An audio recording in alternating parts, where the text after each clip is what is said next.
ഒരു വ്യക്തിയെയും വിചാരണ കൂടാതെ തടവിലാക്കാനുള്ള നിയമമായിരുന്നു ഇത്. 1919 ഏപ്രിൽ 6 രാജ്യവ്യാപകമായി ഹർത്താൽ നടന്നു.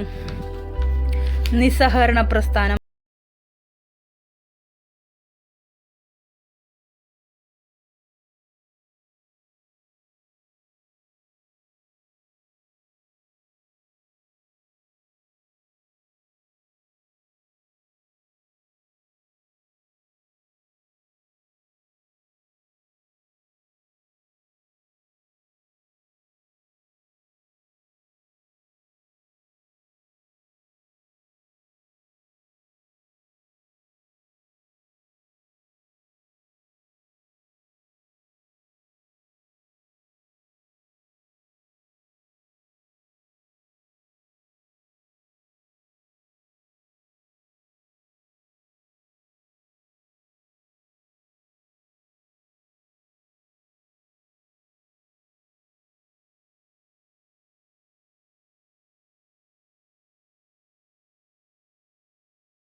ദേശീയ പതാക, ദേശീയ ഗാനം, ഇന്ത്യയുടെ ഭരണഘടന തുടങ്ങിയവ.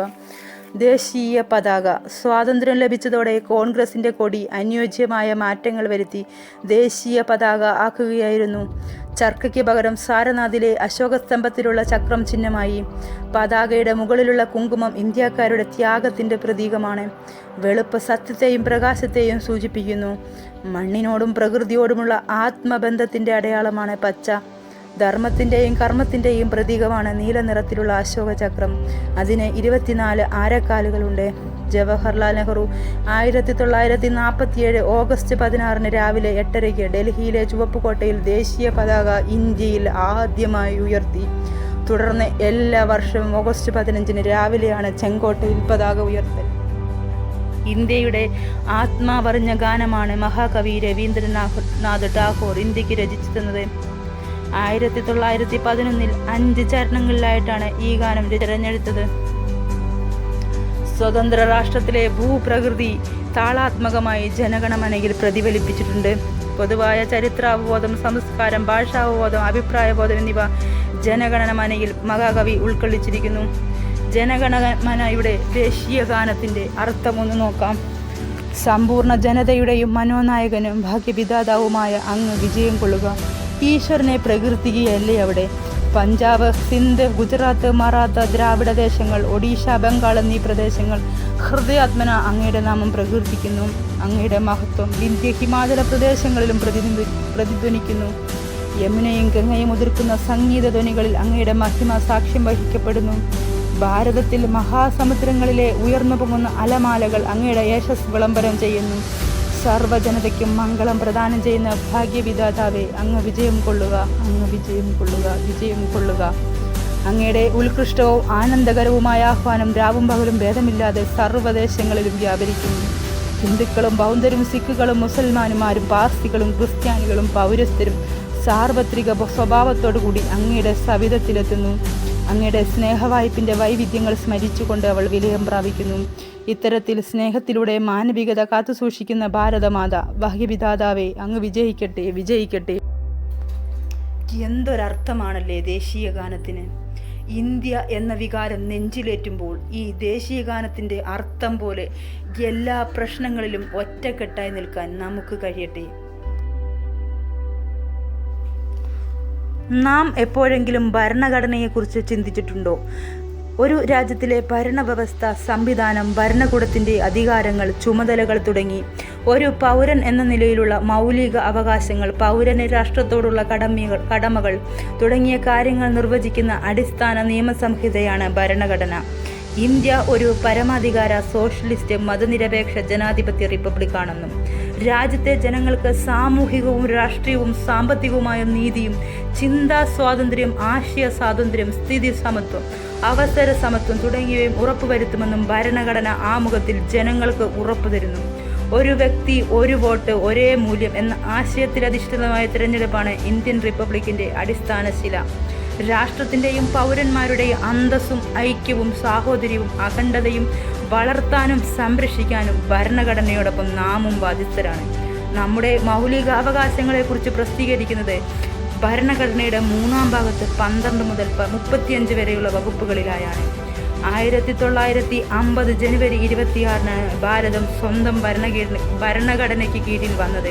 അതിനു മുൻപ് 3 കൊല്ലം നമ്മൾ ബ്രിട്ടീഷുകാർ പറഞ്ഞിരുന്ന ബ്രിട്ടീഷുകാരുടെ കുറേ നിയമങ്ങൾക്കനുസരിച്ചാണ് നാം ഭരണം നടത്തിക്കൊണ്ടിരുന്നത്. ലോകത്തെ എഴുതി തയ്യാറാക്കിയ ഏറ്റവും വലിയ ഭരണഘടനയാണ് ഇന്ത്യയുടേത്. ഏറ്റവും വലുതു മാത്രമല്ല, ഏറ്റവും ബൃഹത്തായതുമാണ് നമ്മുടെ ഭരണഘടന. ലോകത്തെ പല രാജ്യങ്ങളുടെയും ഭരണഘടനയിലെ നല്ല വശങ്ങളെയും അവരുടെ നന്മകളെയും മാത്രം നാം സ്വാംശീകരിച്ച് അതുപോലെ ഭാരതത്തിൻ്റെ പാരമ്പര്യവും സംസ്കാരത്തിലും അടിയുറച്ചു നിൽക്കാൻ ശ്രദ്ധ കേന്ദ്രീകരിക്കുകയും ചെയ്തു.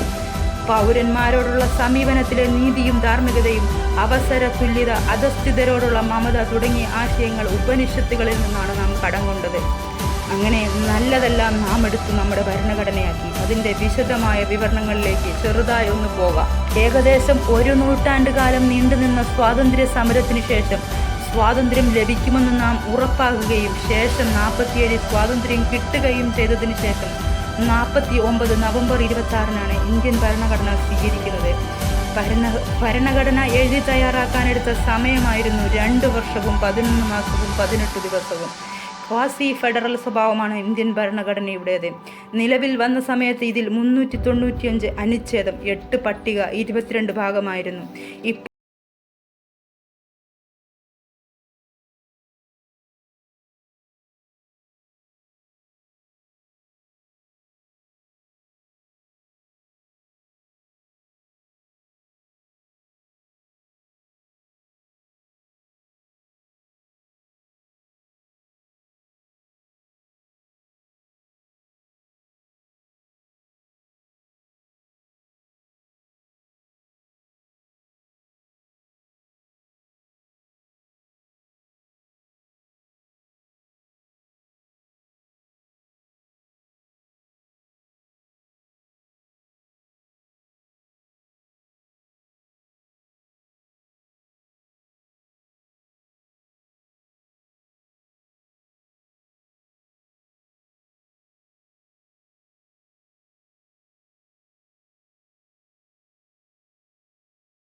പ്രതിപാദിക്കുന്ന ഭാഗം 2 ആർട്ടിക്കിൾ 5 മുതൽ 11 വരെയാണ്. ഒരാൾക്ക് 5 രീതിയിൽ ഇന്ത്യൻ പൗരത്വം നേടിയെടുക്കാം. അതേസമയം ഒരു ഇന്ത്യൻ പൗരനെ 3 രീതിയിൽ പൗരത്വം നഷ്ടപ്പെടാം. ഇന്ത്യൻ പൗരത്വത്തിന് അപേക്ഷിക്കുന്നതിന് മുൻപ് ഒരു വിദേശി 5 കൊല്ലം അല്ലെങ്കിൽ 7 വർഷം ഇന്ത്യയിൽ താമസിച്ചിരിക്കണം. പൗരത്വത്തെ കുറിച്ചുള്ള നിയമം പാസാക്കാൻ അധികാരമുള്ളത് പാർലമെന്റിനാണ്. ഇന്ത്യൻ പൗരത്വ നിയമം പാസാക്കിയത് 55-ലാണ്. ഇന്ത്യൻ പൗരന്മാരെ വിവാഹം കഴിക്കുന്ന വിദേശികൾക്ക് ഇന്ത്യൻ പൗരത്വം നേടുന്നതിന് ഭരണഘടനയിൽ പ്രതിപാദിക്കുന്ന വഴിയാണ് രജിസ്ട്രേഷൻ. ഇന്ത്യയുടെ മഗ്ന കാർട്ട, ഭരണഘടനയുടെ ആണിക്കൽ എന്നിങ്ങനെ അറിയപ്പെടുന്നത് മൗലികാവകാശങ്ങളാണ്. മൗലികാവകാശങ്ങളുടെ ശില്പി സർദാർ വല്ലഭായി പട്ടേലാണ്. മൗലികാവകാശങ്ങളെക്കുറിച്ച് പ്രതിപാദിക്കുന്ന ഭരണഘടനാ വകുപ്പ് 12 മുതൽ 35 വരെയാണ്. മൗലികാവകാശങ്ങൾ ഏതെല്ലാം? സമത്വത്തിന്, സ്വാതന്ത്ര്യത്തിന്, ചൂഷണത്തിനെതിരെയുള്ളത്, മതസ്വാതന്ത്ര്യത്തിനുള്ളത്, സാംസ്കാരികവും വിദ്യാഭ്യാസപരവുമായത്, ഭരണഘടനാപരമായ പ്രതിവിധിക്കുള്ളത്. ഇങ്ങനെയാണ് മൗലിക അവകാശങ്ങൾ. അവകാശങ്ങളെക്കുറിച്ച് പറയുന്ന നാം നമ്മുടെ കടമകളെക്കുറിച്ചും ഓർക്കുന്നത് നല്ലതാണ്. അവകാശങ്ങളും കടമകളും മൗലിക സ്വാതന്ത്ര്യങ്ങളും എല്ലാവരും ഒന്നു ചേരുമ്പോഴാണ് നാം ഒരേ രാഷ്ട്രത്തിലെ ഒരേ പൗരന്മാരെ പോലെ, ഒരേ ചിന്തകളെ പോലെ, ഒരേപോലെ ഒന്നായി നാം മുന്നേറുന്നത്. സ്വതന്ത്ര ഇന്ത്യ സ്വാതന്ത്ര്യം ആഘോഷിക്കാൻ ഒരുങ്ങുന്ന സമയത്ത് പിന്നിട്ട വഴികളെ, ദുഃഖങ്ങളെ, ദുരിതങ്ങളെയൊക്കെ നാം ഓർക്കാം. സ്വാതന്ത്ര്യത്തിന് കൈപിടിച്ചതുപോലെ ഇനിയും വരുന്ന ഓരോ ദുരിതങ്ങൾക്കും കൈപിടിച്ച് നമുക്ക് മുന്നേറാം. ലോകം മുഴുവനും കൊറോണ എന്ന മാരകഭീതിയാൽ ഓരോ പ്രവൃത്തികളും നാം ചെയ്യുന്നു. അടച്ചിട്ടിരുന്നാണ് നാം സ്വാതന്ത്ര്യം പോലും ആഘോഷിക്കാൻ പോകുന്നത്. ഈ വിപത്തിനെതിരെ നമുക്ക് ഒരുമിച്ച് നിൽക്കാം. ഈ സ്വാതന്ത്ര്യത്തിൽ നമുക്ക് പ്രതിജ്ഞയെടുക്കാം. ഒറ്റക്കെട്ടായി നിന്ന് എല്ലാ ദുരന്തങ്ങളെയും നമുക്ക് മറികടക്കാം.